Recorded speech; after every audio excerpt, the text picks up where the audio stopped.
Hey y'all, let me tell you about Gobble. All Gobble meal kits are pre-prepped. That means less work for you and less waste in your kitchen.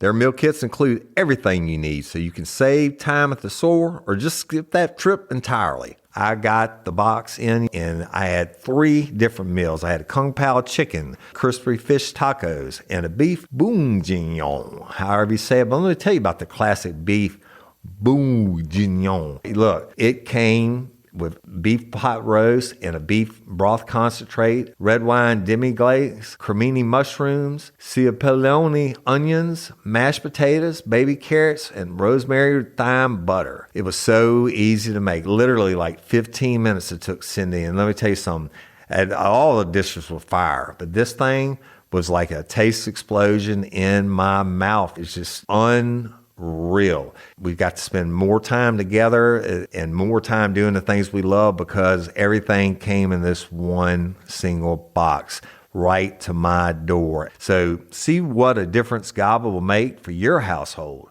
Right now, they're offering my listeners a fantastic limited time deal. You get $120 off across 4 boxes plus free shipping and free cookies. And let me tell you, those cookies, I ate one that was sin-baked and it was delicious. Go to gobble.com/reallife. That's GOBBLE.com/real life for $120 off your first 4 boxes. This offer is not available on the home site, so don't miss out. This is genius. It's taste explosions in your mouth like you never had. Expecting heavy downpours all day today. You're a builder. You build. It's literally in your job title. Whew, let's hit it. A little rain isn't stopping you. Not today, not any day. Shouldn't your flashing tape be working through it all too? Only Frog Tape Pro Grade Flashing Tape's high-performance acrylic adhesive sticks, re-sticks, and stays stuck, even on the roughest surfaces in rain, snow, heat, and more. So you stay in control when it matters most. Show weather who's boss with Frog Tape Pro Grade Flashing Tape.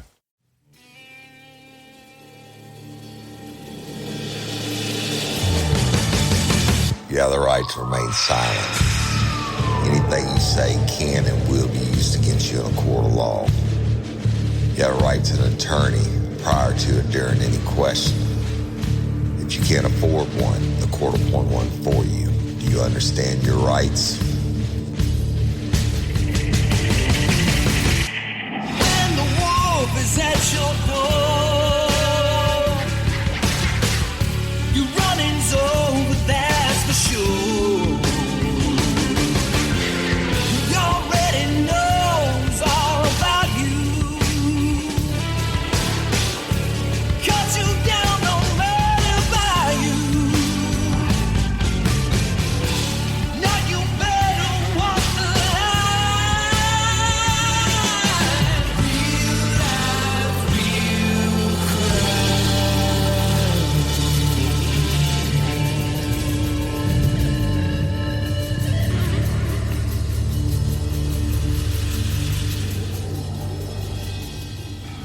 Warning, this episode of Real Life, Real Crime, the podcast, may contain descriptions of acts of violence or that of a sexual nature and should be for people that are 18 years or older.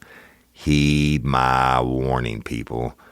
I do not get the facts of these cases off of the internet or from some television show. The facts I'm retelling you were presented to me by the victims of the crimes or the perpetrators who committed the crimes against the victims. My descriptions of the crime scenes, what I saw with my own 2 eyes. If you're going to get offended, please turn this podcast off now. Thank you. Hello, everybody, and welcome to this episode of Real Life, Real Crime, the podcast. And as always, I'm your host, Woody Overton. And stay tuned at the end of the show for all that podcast stuff I'm supposed to say, but we're going to get right into today's story, which I'm going to name The Ultimate Survivor. Now, this is totally different than anything I've ever done before, and I have interviewed some people over the years, but those are on cases that I actually was actively working.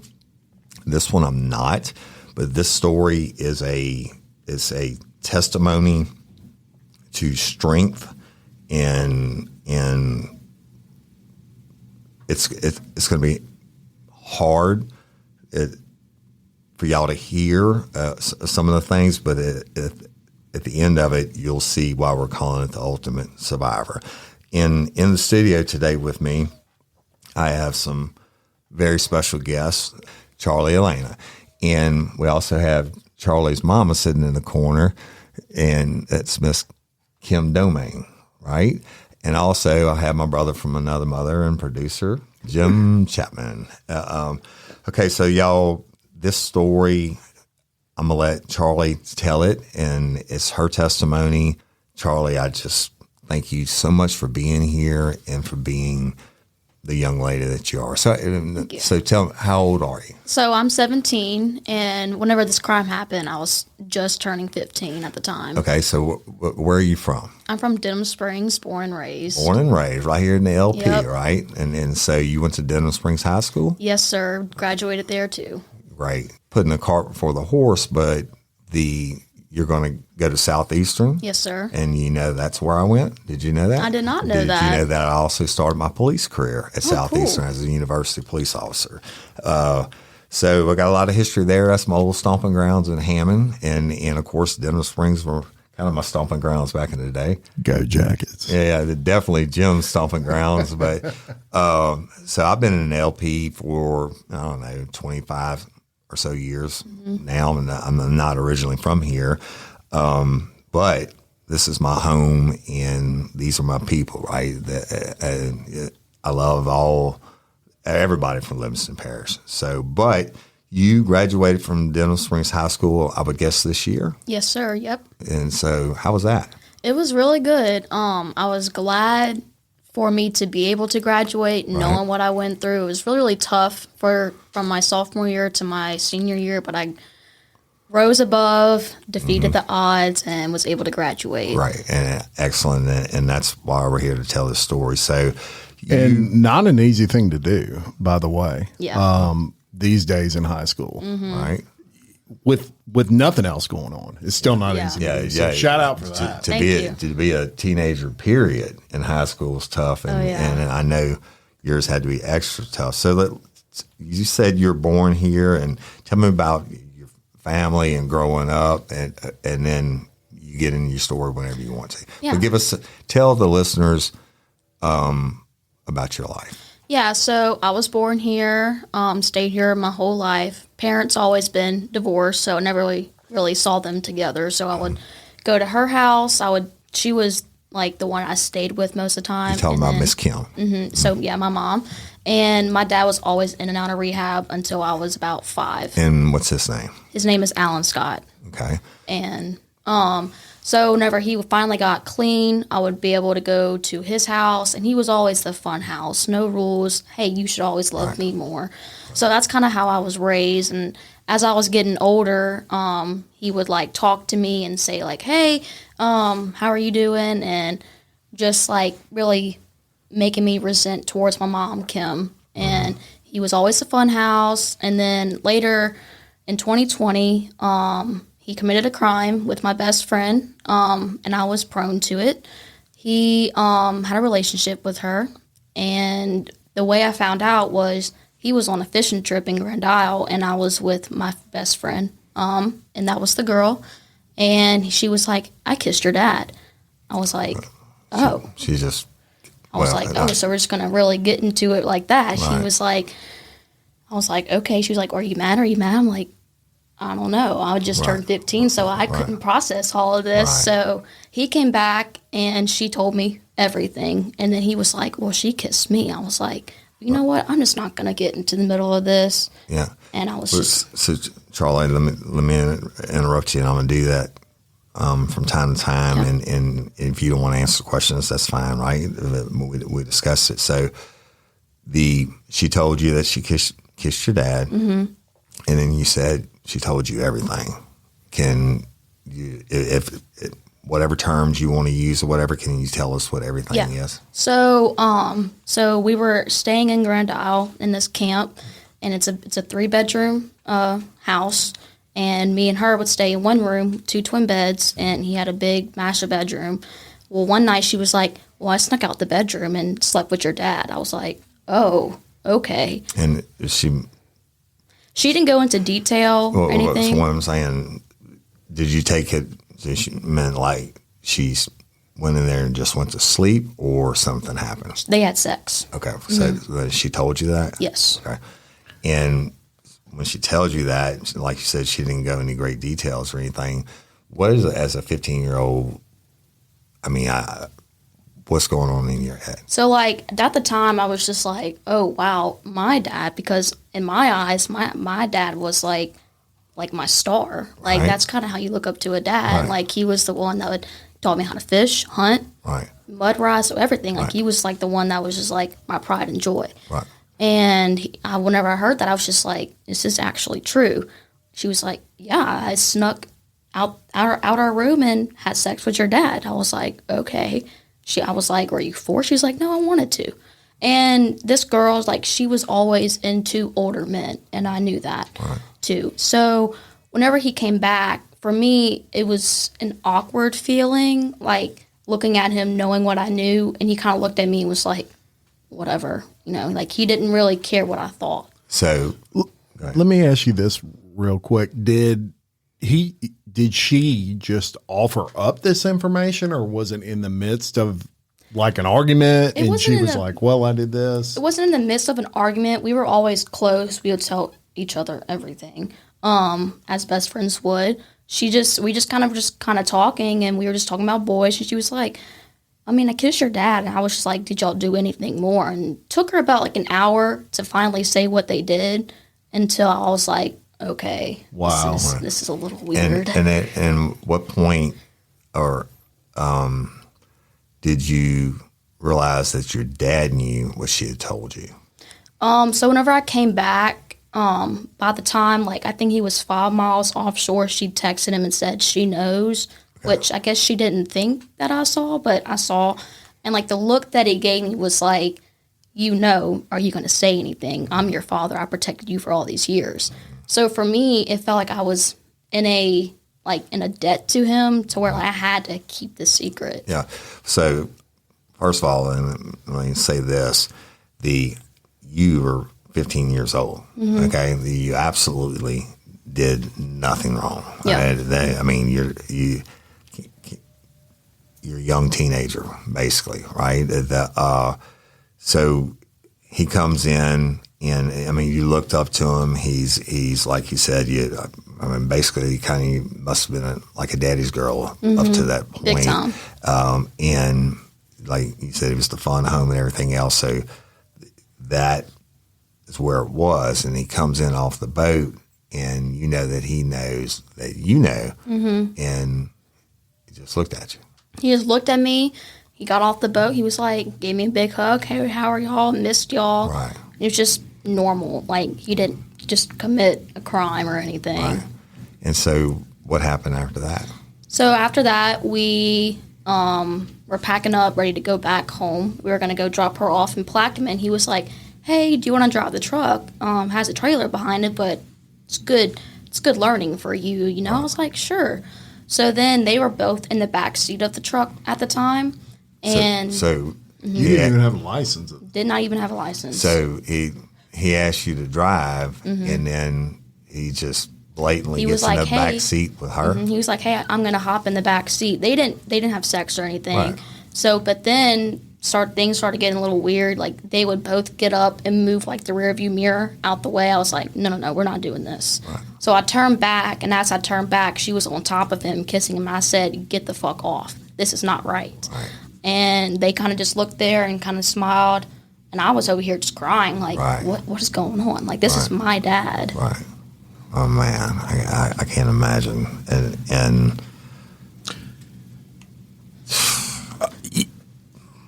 so when you said, get off of him, this is my dad, and what happened? So then after that, I eventually drove all the way to Plaquemine with her in the front seat. My dad just stayed in the back, probably not really much more. So she got it when you said get off. She They kind of ended up- looked at each other, smiled, and then she got in the back seat or in the front seat. Right. Okay. And I guess he sat in the back because he couldn't look at me in the eye doing what he did, or just he didn't care. Do you know about what parish y'all were in when she was on top of him? We I mean, it doesn't matter if you don't. I I'm had just no curious. clue. Okay. All right, so you're just driving back from Grand Isle. Mm-hmm. All right. Your friend, Mm-hmm. was she was the same age as you? She was a year older than me, so She was 15, and then she turned 16 in September. Okay. So essentially the same age. Yeah. Within a, And so y'all drive back to Plaquemine. And so we drive back to Plaquemine, dropped her off. I got in the passenger seat. My dad was like, "Why did you act like that? That's not right. Why were you yelling?" Really? I was like, "What? I'm not supposed to do that." He was like, "I mean, so I'm guessing you don't care. So why are you acting like that?" I was like, for me, I just felt cornered. I was like, "I'm sorry." That's all I could say. Yeah, and I understand. And that's your, at the end of the day, still your dad. Mm-hmm. And everybody, I'm 53 years old, and I still seek my dad's approval. Yeah. Right? And so what happened then? So then it was pretty silent in the truck. Got back home. Nothing much happened. Did he ever say anything to you about not telling anyone or anything? He was like, "No, not really." Okay. I He guess he kind of suspected. just knew that since he was so good to me all these years, I would pay him back, which he normally has that mindset, which is really bad to have. Yeah, right. So you come back, and what happens? Come back next day, go to school, act like nothing happened. So that's when I started my grades started declining.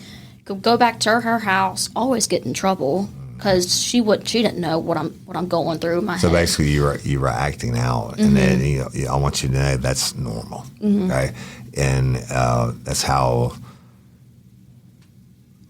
unfortunately, that's how most of these stories go. But so before then, you had good grades, you were a decent student, and now your grades start to slip. You're acting out a little bit. Your words, right? And so you are dealing with this. You may not have realized at the time that's the way you're processing it. Yeah. You like a meth head does a lot of meth, and they get the sores on them. That's because their body tries to process out all the poison that's in it, and it seeps through their skin, right? So they pick. And in your way of processing, whether you realize it or not, is you begin to act out and care less about the things that you normally care about. So I would go to his house Thursday to a Monday, and one day, I'm sorry to interrupt you. So you started going to his house, did he ever say anything about it or anything like that? She would always be over there. Okay, so when you would go there, did he got you to get her to come over, or how did that work? They would come pick me up together from carpool after school, and I would sit in the back seat, and they would just. So she didn't go to school with you. Gotcha. She was homeschooled. So how did he have access to her? Funny story. Her dad is my dad's best friend, or was my dad's best friend. Wow. Yeah. So he didn't care. He was like, "Yeah, sure, bring them both to Grand Isle." Right. So he had an in on that too. So her dad was placing the trust in him also, right? And because evidently before you found out, and I assume he found out at some point, this is the face that he's putting on, Yeah. right, to get what he wants. So I would go back, and then they would be like, and so I didn't have a phone at the time. I was grounded, obviously. Right. And so my dad had a wife, and she didn't know anything. Also, I have two little sisters down there, too. Wow. So while she was off getting them from school or bringing them somewhere, he would say, "Hey, keep an eye out for my wife's car so we can go in the camper and have sex. I'll give you the girl's phone, so you can text us to come back." Yeah. Be like, "Okay," and I would just wait there, and then I'll text them, be like, "Hey, are y'all coming back? Like, it's it's been there for a while. Like she could be back any minute. So I was the cover up, but also the watchdog. Right. And she would always sleep in my bed at night. But one night, I don't really remember the date. It doesn't matter. I just woke up. Dad was sleeping on the couch, and I just wanted to go lay next to my dad because that's my dad. Right. Normally you can do that. Right. And I'm guessing, I don't really know. So he was like half asleep, half awake. Later he was like, "Hey baby, what you doing?" I was like, "Oh, I just woke up, want to come lay next to you." He was like, "I love you so much, love you so much, love you so much." And he grabbed my face and he kissed me. And I was like, whoa, whoa, whoa, whoa, whoa. And he was like, "Get up, go back to bed." Yeah. Acted like nothing happened. Right. Wow. Okay, so, and I'm not saying it was in this case, but in a lot of cases, and I'll tell you about this, preferential offender has a certain age range they like to offend against, and a certain, it's just a fact. But every one of them are highly intelligent. Doesn't mean they're formally educated. It means they're highly intelligent, and they groom their victims. Yeah. Okay? They use their position of authority and trust to slowly ingratiate themselves to the victims, and then they push it a little bit further every time until they get what they want. Mm-hmm. And then it becomes about controlling their victims, controlling the narrative of what's said and what isn't said, so they continue to do what they do. I don't know you, Dad. I'm just telling you what 30 years of doing this. Mm-hmm. And so when he was rubbing on you and he kissed you and you said stop, I don't want to put words in your mouth, but when he did that, you were thinking that maybe that was going to to the next level. Was that what you're saying? That's what I was thinking. It was either that or he maybe has two girls the same age was, in the house. Yeah, right. So to either one of them, he's gonna do whatever. Right. That's like in the time being, I wasn't thinking that, but now on, he was a predator. Right. He didn't really care. He did anything. So let me ask you this, because when you say down there, where was he living at the time? Santa Maria. Santa Maria. Mm-hmm. Okay, all right. And y'all, for those of you who don't know, because we have listeners all around the world, the Santa Maria is in Ascension Parish, not far across the Livingston Parish line, right? Mm-hmm. Okay. So you go back to bed, and what happens? I just go back to bed, didn't tell anybody. I didn't tell her, nobody. Right. I just kept that in until maybe for 2 years. Right. So, so back to being the lookout. How many times do you think that happened? Probably it would be either between the camper, them going in the shower, at night, sneaking off somewhere. Go ahead. And this is your friend, okay? And so did y'all have conversations that, what are you doing with my dad? We never really had those conversations. Yeah, it was just she would talk to me about it. I would respond. But in my head, I was just like, I don't want to listen to it. Yeah, you were basically like, I don't even want to think about this. Yeah. Kind of trying to block it out. Yeah, I'm just like, just go do whatever you want. Yeah. I don't want to hear it. And you know what? You were in such you were in such a bad place. But here, let me tell you something. Your friend at the time, whatever, then let me tell you this. She absolutely, what my opinion and is she's a victim too, ultimately, because at that age you cannot consent to sex. Mm-mm. It's rape, and that's Louisiana law. And there's a reason that law is in place, because at that young age, your brain is not fully developed. And yet. the crazy thing is, after all this happened, my papa said, "I wish she was just 1 year older. We wouldn't have to go all through this." Yeah, but it's not true, because it happened for several years, correct? Yep. Yeah. All right. So not several years. So the crime only happened just I think half of September to the end of October. That from the time that you were told. That was the whole time. Okay. I knew from like the very, very beginning until the very, very end. So when you were in Grand Island, she told you, I slept with your dad. That was like the That was first. the That was beginning. like maybe like, I think they started having a relationship like a week prior to that. Okay. So I was like beginning on. All right. And then, so they do the lookout, you do the lookout stuff, and y'all, she would try to talk to you about it, and you're like, I don't want to hear it. And what happens next? So she just like, she, like I said, she always sleeps in my room. So she was like, she would also show me pictures, them laying together, him in between her legs, clothes on, but still like, she's like, oh my gosh, look at me and your dad. And, it's like a full blown relationship. inappropriate period. Like this was normal, like it was Yeah. a 16-year-old boy Yeah. that she was dating or something. Wow. And like he would also like pull me aside, like if we're like laying next to each other watching a movie, he would be like, why are you doing that? You're making me jealous. Like you Because can't you do were that. laying next to your friend? Wow. Like he would actually get mad. Oh, wow. Like he got really possessive. He would also tell me they would go to hotels. That's where they got caught at a hotel because of a tip. They would go out on dates together. Wow. And he was married. Mm-hmm. And you have younger siblings that he had with her. Yes. His wife at the time.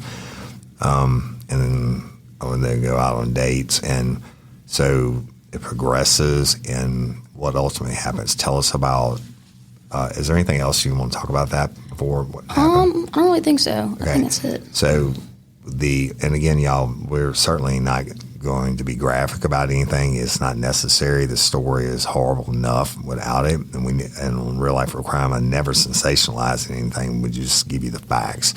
But I think you've done an excellent job.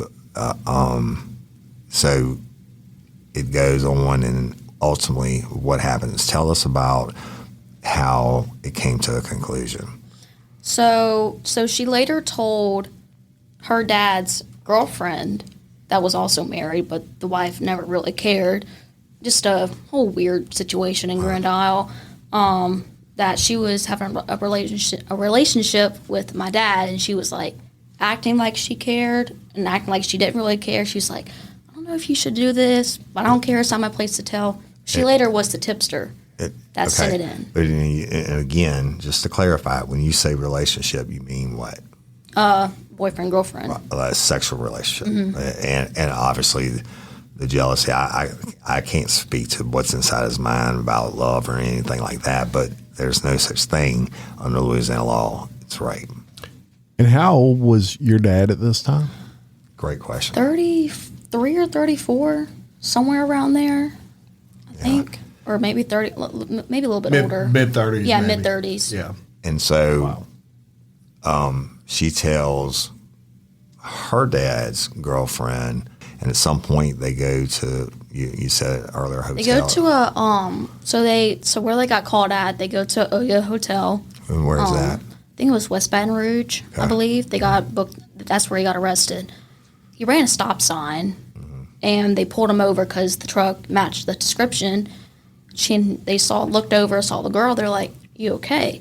She's like, "Oh yeah, I'm fine." This is just what I'm hearing from them both, like both sides of the story from them, because the article kind of just said like he was a sex predator, even though he was, but they were just an article, Right? So they're gonna hyphen things up. Right. Well, that's unfortunately that's what the news media does a lot of times. So they got pulled over. Later found out she was the girl, he was the guy. Got arrested. I then got a phone call from his dad, my papa, saying the horse show's canceled because I had a horse show coming up that weekend. It's off. It's done. Private family matter, family emergency. We're not doing anything. They wouldn't tell us for about 2 hours, but all the while I always had a feeling maybe this is what it is. So okay, and do you know?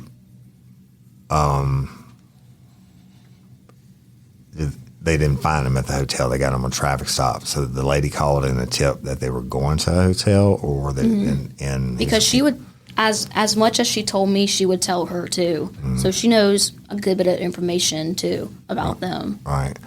And so they get arrested. Your grandfather says, family emergency, we're not having a horse show. And what happens? What happens, so I started calling them both. I was calling my dad and the girl, both to voicemail. I was like, well, this is just weird. It's not right. So I kind of put two and two together that he got arrested. Whenever we found out, my mom was like, Dad did something very, very terrible. He, indecent behavior with juvenile was his first charge, or as it was listed. And I was like, I think I know the girl. She was like, how would you know? I said, well, she was always with us. So, I mean, what if that was the girl? Acting like I didn't know. Yeah, well, you know, and I get that. You don't want to, man, I hate it that you were put in that position. And then now you're in a position where your mom knows that he's been doing wrong. And you know that to go along, to get along with your dad, I mean, there's certainly no blame on you whatsoever at all. I mean, it's just not. But now you're at a point where your mama knows and the whole world knows, and you're like, I think I know who it is, right? Mm-hmm. And then ultimately, what did you tell your mom? I was like, I think I know the girl. I think it's this person. Right. She was always with us, which is always weird. That's what I always told her. I would always slip up, but I always be like, but what if? Right. I always said, what if, or what if this is true? What if this is not true? Right. So I was also, with him also giving me all of the manipulation towards me, I would do it back to other people. I was smart like him for 2 years. Right. So anything that he told me, I would pick it up and do it back. Right. And I would imagine that, you're in such a position, Charley, that on one side of the, like, did you ever have the thought that, maybe I should say something, or was it more the fear of, if I say something, this is going to happen to my dad? More so like that. He would always be like, it's not that big of a deal. He would always ask me what I talked about in my counseling sessions. Either he was afraid I was going to slip up and tell him that I knew and tell them more about the story, because they dumb down the story a lot to the detectives, to the attorneys, to everybody. So not everybody knows the full story but me. Right. So he knew if he could keep me silent and give me things that I want and to hear the things that I want, I wouldn't say anything. It was controlling you. Mm-hmm. Right. So back to your mom. What ultimately, and I understand you were in self-preservation and you were in a rock and hard spot. Hey, that's still your dad, right? Mm-hmm. And then you've been controlled, and hey, it's not that big of a deal, and all this stuff over the however long it was and everything. But he raised you as like you said, he was your person you looked up to and all that stuff besides your mom. So ultimately, tell us what you told your mom. So I told her, I was like, I cannot believe this. I cannot believe he did this. Oh my gosh. Like, even whenever I first called him, I was like, why did you do this? Right. Like, because he knew if he ever got caught, I would cover for him. Right. Because knowing all those years ahead, like I said, had a debt to pay, or I felt like I had a debt to pay. Felt that you didn't have one. So, and he still continued to see her after he got arrested.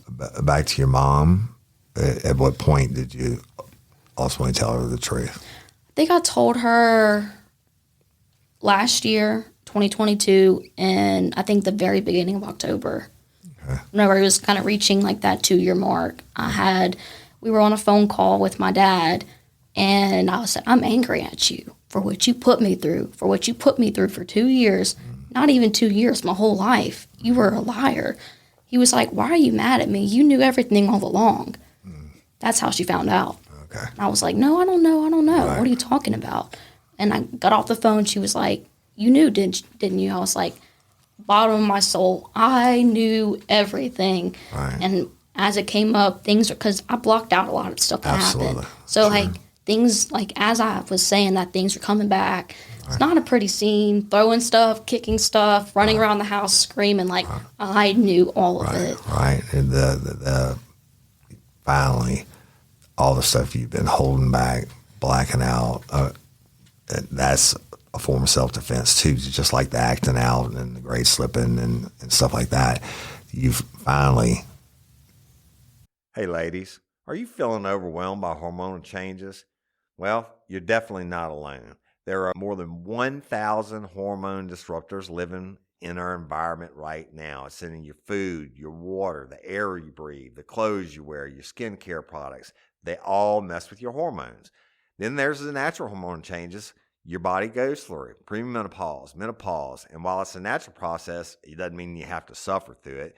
The good news is you don't have to suffer through it anymore, because now you have Hormone Harmony, a formula made only with herbal ingredients that are shown to reduce hormonal symptoms in women of all ages. Hormone Harmony is not just a hormone support and supplement. It's become a phenomenon. Women can't stop talking about it on social media. A bottle of Hormone Harmony is sold every 24 seconds. And the biggest benefit? Well, my wife says it makes her feel like her own self again. And that's what women mention over and over in the reviews. And there are over 30,000 reviews for Hormone Harmony. And for a limited time, you can get 15% off your entire first order at happymammoth.com. Just use code RLRC at checkout. That's happymammoth.com and use code RLRC for 15% off today. That's happymammoth.com and use code RLRC. Spark something uncommon this holiday with just the right gift from Uncommon Goods. The busy holiday season is here, and Uncommon Goods makes it less stressful with incredible hand-picked gifts for everyone on your list, all in one spot. Gifts to spark joy, wonder, delight, and that's exactly what I wanted feeling. Hey, y'all, I ordered a super cool piece. It's a candle with a sculpture of an LSU Tiger Stadium on top of it. And each officially licensed laser cut wooden replica features up to 4 layers of detail, creating a bird's eye view of a specific football field, seating section, and more. And every label includes your stadium's name, the team's logo, and school location. And it has a coconut, soy, vegan wax infused with sandalwood smell that creates tailgates and touchdown scent profile, reminiscent of game day. It's invigorating like fresh cut grass and nostalgic like smoke from a pre-game grill, and calming like the crisp autumn air of a new semester on campus. Y'all, I love it. I have it at the base of my TV, and I'm ready to watch the Tigers play on Saturday night, right? Uncommon Goods. Look, when you shop at Uncommon Goods, you're supporting artists and small independent businesses. And many of their handcrafted products are made in small batches. So shop now before they sell out this holiday season. Uncommon Goods looks for products that are high quality, unique, and often handmade or made in the U.S. They have the most meaningful, out of the ordinary gifts anywhere. They even have gifts you can personalize. From holiday hosts and hostess gift to the coolest finds for kids, to hits for everyone from the book lovers to diehard sports fans. Uncommon Goods has something for everyone, not the same old selections you can just find anywhere. And with every purchase you make at Uncommon Goods, they give $1 to a nonprofit partner of your choice. They've donated more than $3 million to date. So to get 15% off your next gift, go to uncommongoods.com/RLRC. That's uncommongoods.com/RLRC for 15% off. Don't miss out on this limited time offer. Uncommon Goods, we're all out of the ordinary. Get to tell all, right, to your mom. And that had to be very traumatic, but also very releasing for you. Yes, very. So let me back up, because you said he gets arrested the first time. How long was it before he got arrested until your mom knew that you knew everything? He was out for 2 years. That's okay. So that's what I'm going to get back to. So you had said that he kept seeing her even after he got out. He would call me. He would call me and be like, "Hey, we're in a store together." He even got our promise ring. Wow. Yeah. Even got our promise ring. Still go to see her hotels. And how do you know about that? He'd show me a picture. She showed me a picture too. She's like, she posted on her story. Yeah. So are you still having any type of visitations at this point? No. Okay. So that now it's through electronic communications, and you know that, or at least they're leading you to believe that they're still seeing each other. Yeah. And so let me go back for a minute. This comes out, and we were talking about how hard it is to be in high school earlier. Did you catch any blowback, like from friends or anything at school or after? I would have like episodes with some teachers. No, well, I mean, what I'm asking is, did anybody read the news article and say, "Oh, your dad"? Okay. All right, well, that's good. He gets arrested. Everybody gets a bond. But do you know if he made any kind of statements to the Texas and West Baton Rouge Parish? I think he did. I mean, that he admitted to it. I mean, what was his excuse? I mean, why? She came on to me. So he admitted to it then, but I was going through a tough time. I was torn between Grand Isle, my home, my family, and she just got in the middle of it. Okay, so he admitted that to West Baton Rouge. But then at some point they find out about all the other parishes, and so now it's multi-jurisdictional. State police get involved, and first arrest is in October. February is the next arrest. That's what, November, December, January, almost 4 months in another parish. And so what happens, and that's why I asked you earlier when she was sitting on top of him back in the vehicle, if you knew where it was, because each parish, and they'll probably never know all of them, but each parish that they can prove an offense in beyond a reasonable doubt, he would have got booked in. Yeah. And so he ultimately ends up with 4 charges, four parishes, so multiple charges. What do you know the range of the charges? Carnal knowledge of a juvenile. Carnal knowledge. Indecent behavior. Yeah. Indecent behavior, carnal knowledge. No statutory rape. Right. Which, nothing like that. Right. Okay. And we're not going to speculate on why they didn't charge him. He admits evidently to the relationship, and ultimately he has to have. He was the victim. Yeah, that's standard, right? That's what his excuse was. Now, I guess, Mom, you cut off visitations at that point. Yeah. So I get a call. I make a call to Mr. Sherman Mack, who's here, and I tell him what has happened. He's a great guy, by the way, Yeah. a lifelong friend of mine.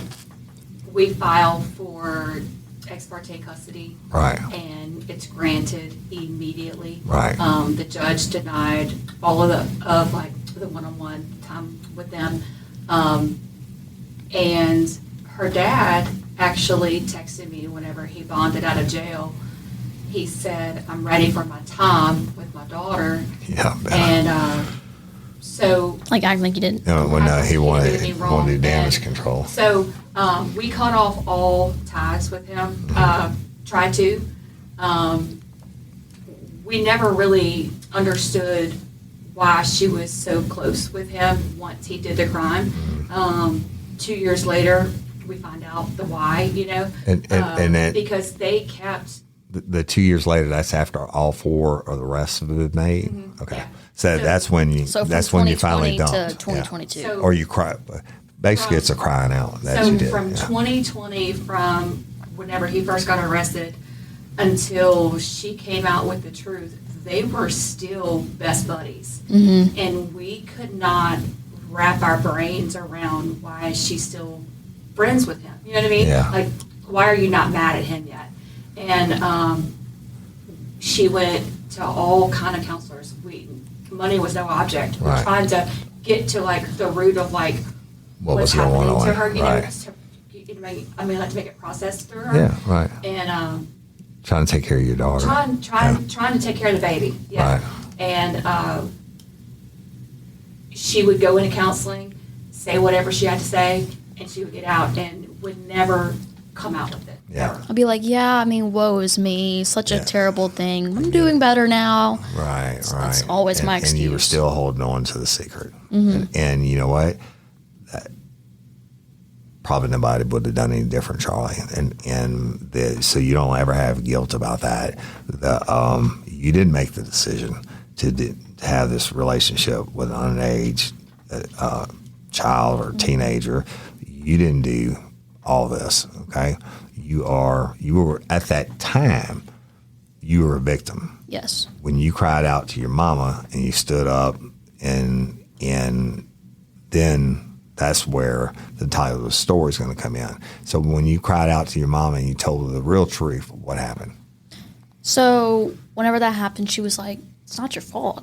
It's not. It's not your fault. It's okay that you're feeling like this." Because I think for 2 years, I really hardly never cried. Right. I never felt really any emotions. There was just like a void and like a numbness, because he just almost like brainwashed me, like, "Oh, it's gonna be fine. Absolutely. You're gonna see me again." We would also meet.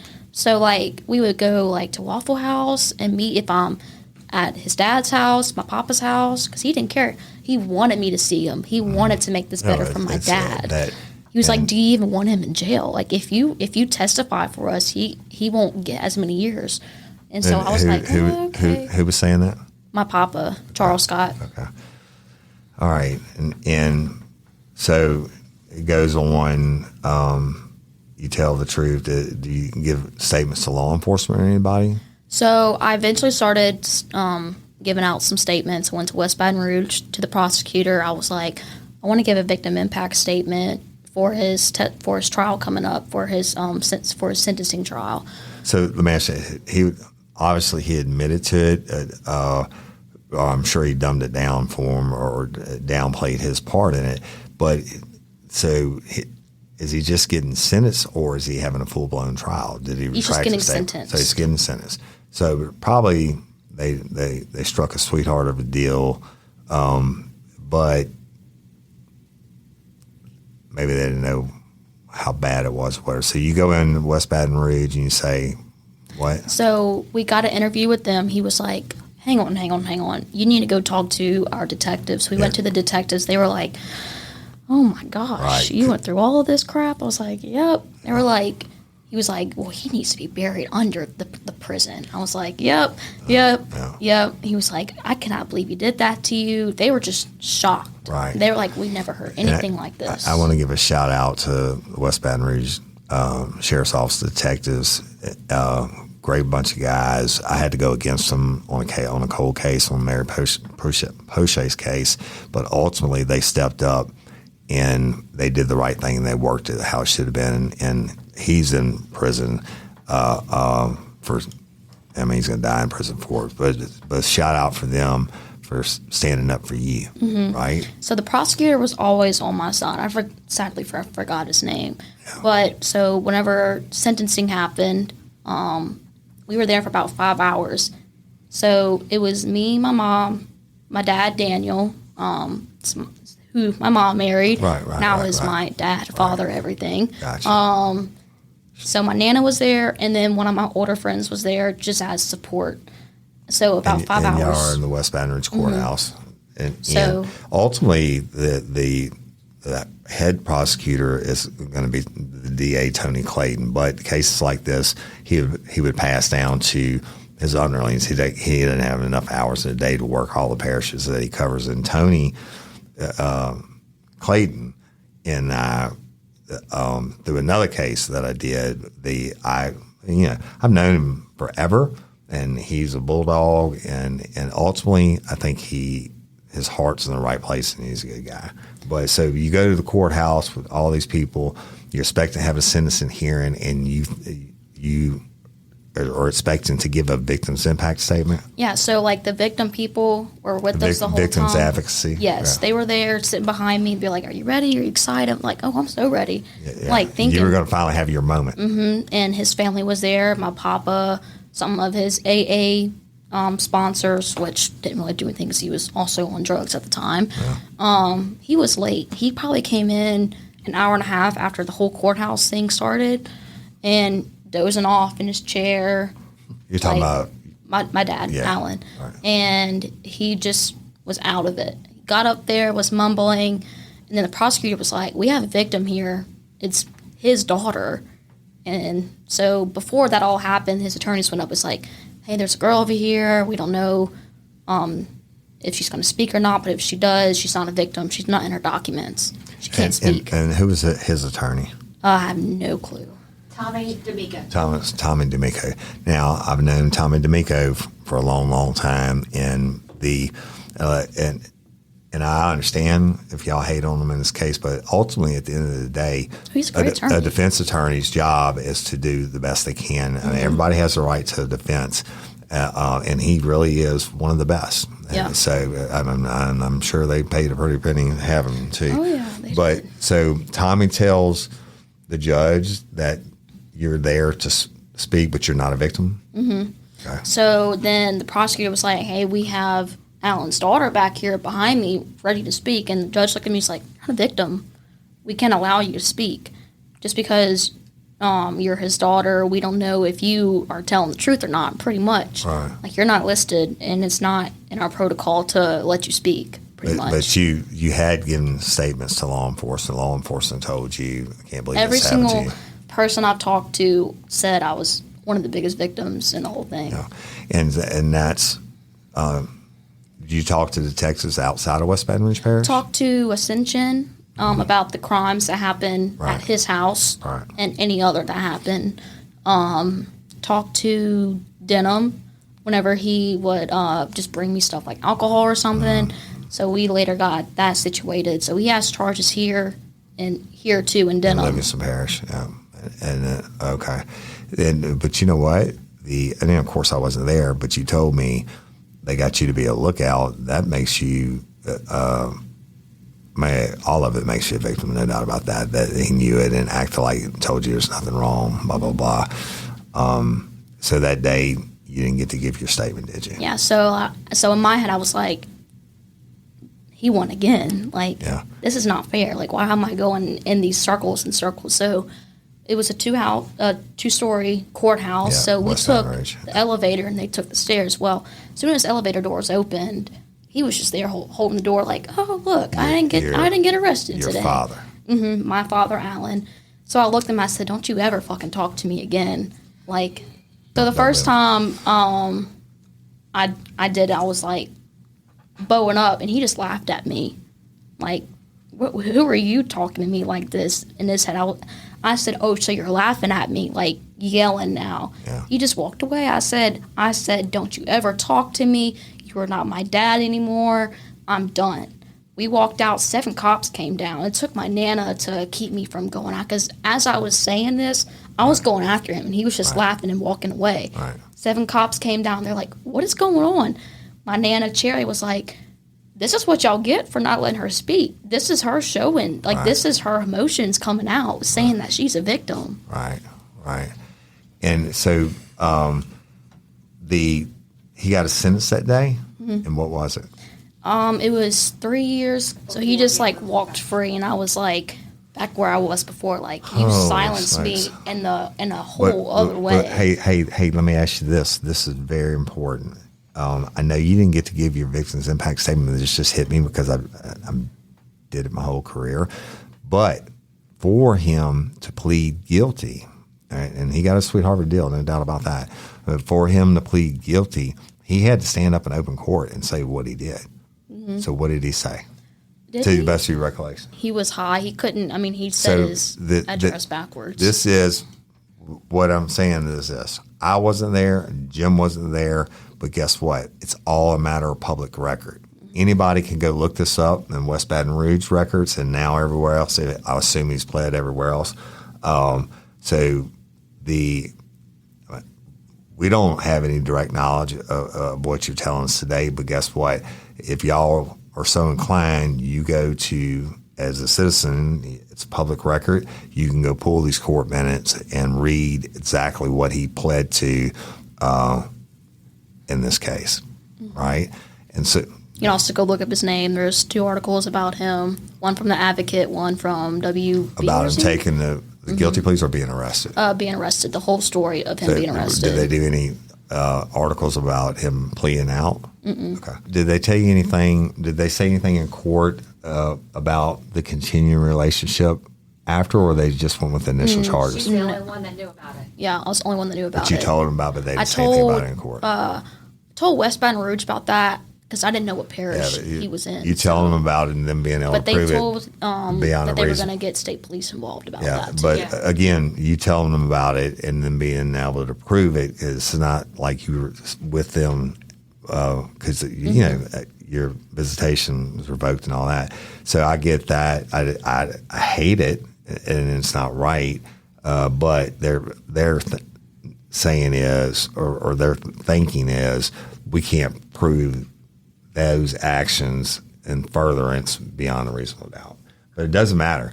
The sweetheart of the deal is the 3 years, but it's all a matter of public record. He had to stand up and plead guilty to the indecent or carnage, whatever it was he pled to. He got sentenced to 3 years. Now, do you know what day that he finally had to report for custody? December 8th Of this past of 2022. 2022 So, do you know where he's located? Park Police Program. already, which is crazy. Well, you know what though, I have never known a case of any type like this where part of his 3 years is absurd, but you know, for whatever reason, the prosecution agreed to it, and I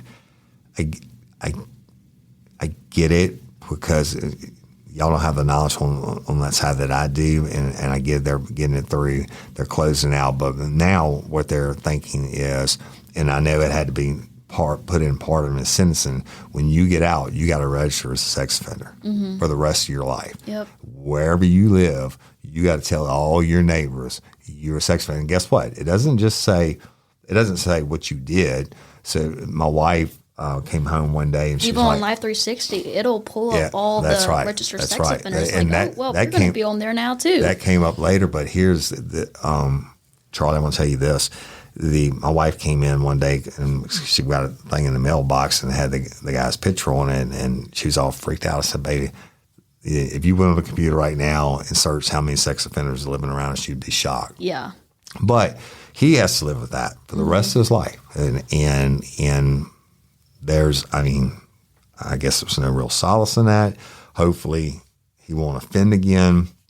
If he does, he's going to. He probably will. Yeah. I'm going to tell you a backstory on how they got divorced, if I have the permission to. You have permission. He had an affair with a 17-year-old whenever they were married. So it's like a cycle. Yeah, he just went right. younger this time. Right. And the deal is, if he does it, then got to deal with him on that. But what I want to talk about now real quick is after I talked to your mom last week, you ultimately got to give a victim's impact statement. And but it wasn't in the West Baton Rouge courthouse or in a courthouse. You went on your Facebook page on social media and you laid it out, sister. I was like, when I read that, I was like, holy smokes. I was so proud for you. thank you. And- yeah. So I posted it. I was like, this is real and true. Right. This is Right. This is the truth. This is what he did, and this is how it affected me. Right. To all the extents. That gives me the guy my spirit, and I'm so proud that you had the courage to do that. Thank you. And I'm an old hard school veteran, and I've seen it all. But that's when I said to myself, this young lady is a survivor, or in the ultimate survivor, because it's your dad, right? And I'm so proud for you. Thank you. And I hope that someone out there that's listening today, and we have millions and millions of listeners, right? I know just by the law of averages, somebody is a victim out there. Yes. And until I think if you got to say it in the West Baton Rouge courthouse, that would have been your moment. For the fact that you were there ready to say it, that was your moment where you were flipping from victim to survivor. I was practicing it at my house. Victim, like, is this good? Then you were swapping from victim to survivor. Then nothing's ever going to change what happened to you. No. Okay? Yes. But you didn't put yourself in a situation he did. But you ultimately laid it all out.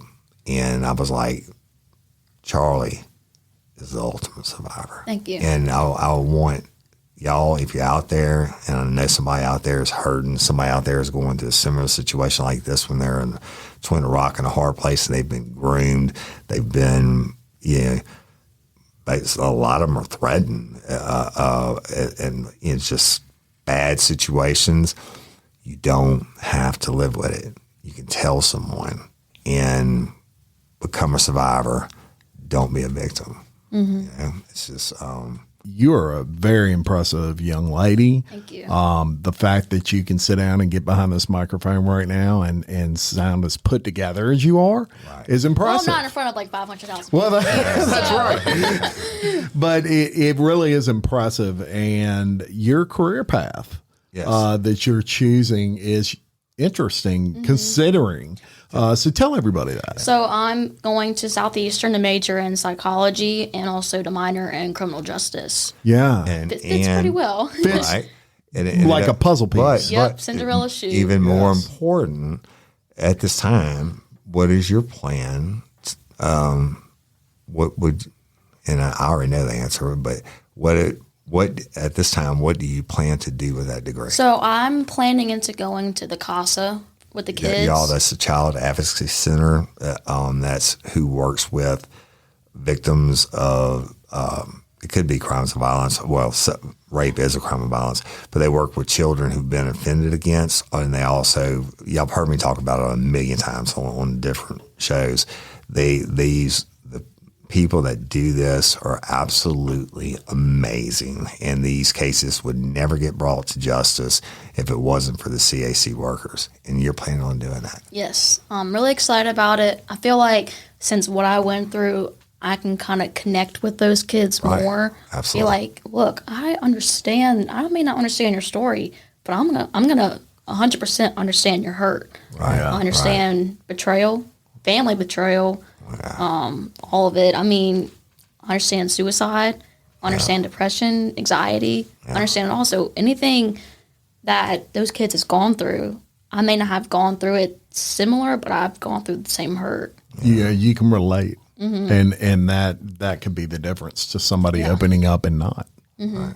And so, Charley, I'm remiss because I wasn't thinking about this earlier, and your mama and Jim were off mic and both had the same idea. And that's why I wanted them in the ring, because especially Jim, he knows me, and I talked about your statement, that you ultimately got to give your statement, and you posted social media, and they had the genius idea, and they're 1,000% correct.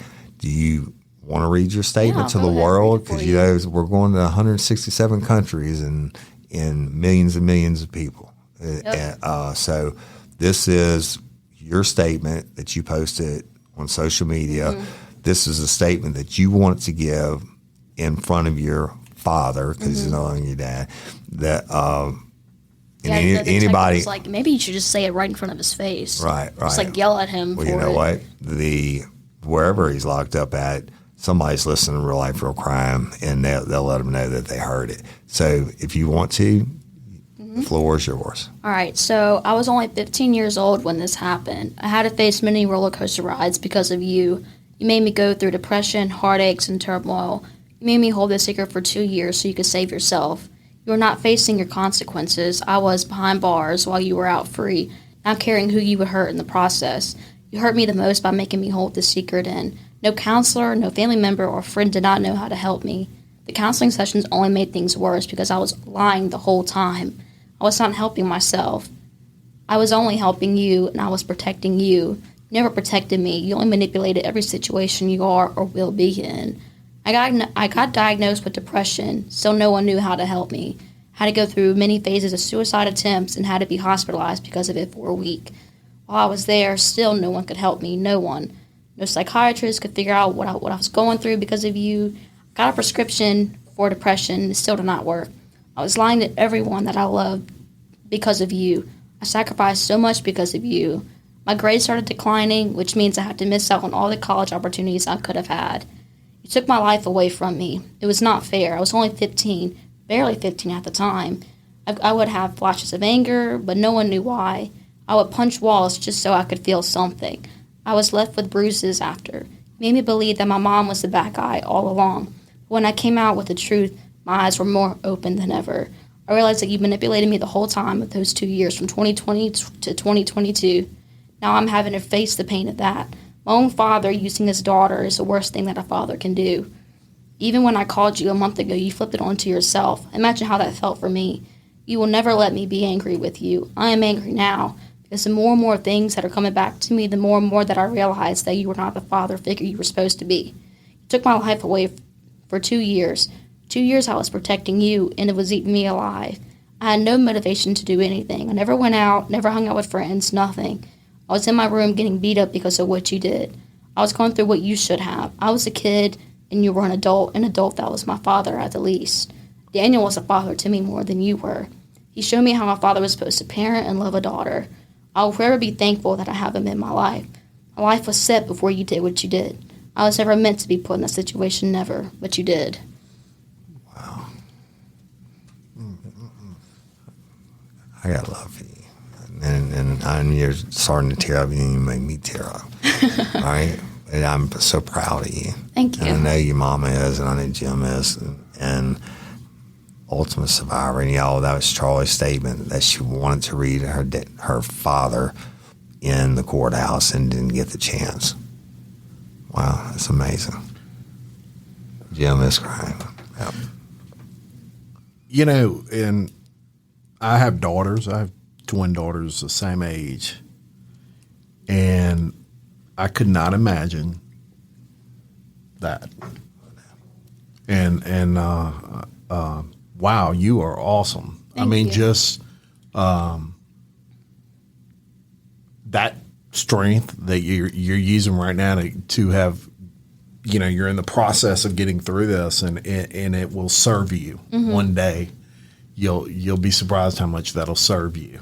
And then after court, I mean, it wasn't done then. That was the thing. After court, all my family that was on that side never checked up on me, saw what happened downstairs. They were coming down the stairs, walked out, and I was like, they never checked on me. They blocked me from my sister's phone. I have had no communication with her, but luckily my mom was able to get her out there for my graduation so I could see her. It's really good homecoming for both of us. But let me tell you something, Charley. The people are going to act however they want to act, and you can't control their actions.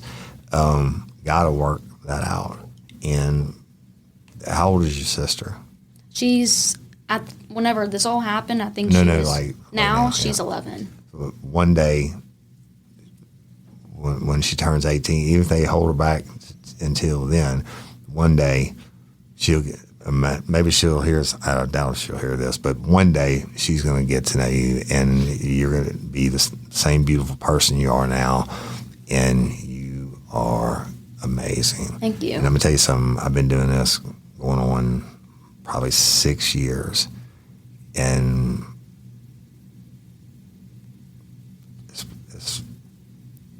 you're an ultimate survivor. Thank you. That's what I've ever seen. Hey, you know what?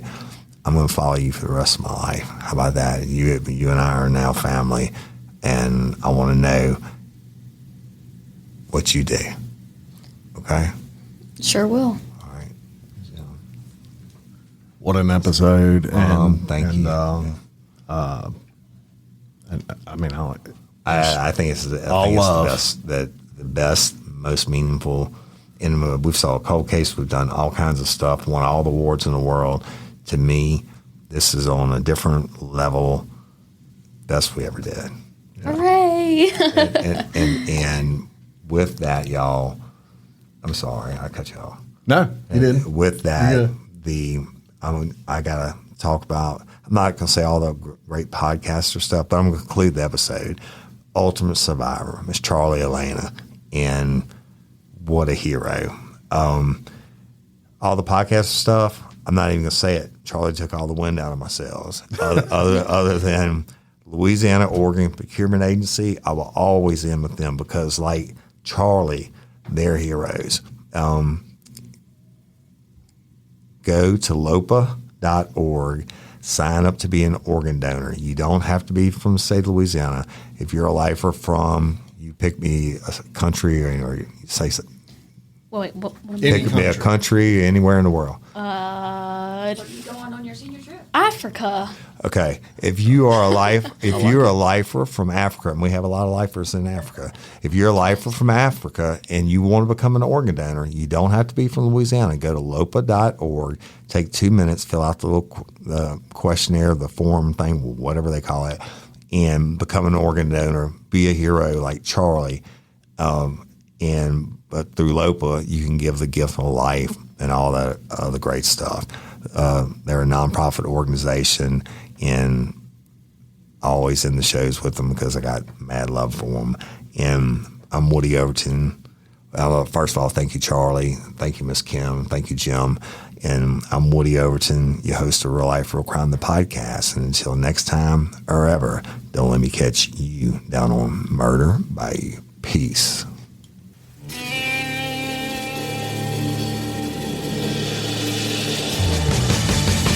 You have the right to remain silent. Anything you say can and will be used against you in a court of law. You have a right to an attorney prior to or during any question. If you can't afford one, the court will appoint one for you. Do you understand your rights? And the wolf is at your door. Your running's over, that's for sure. He already knows all about you. Cut you down, no matter by you. Now you better walk the line. Real life, real crime.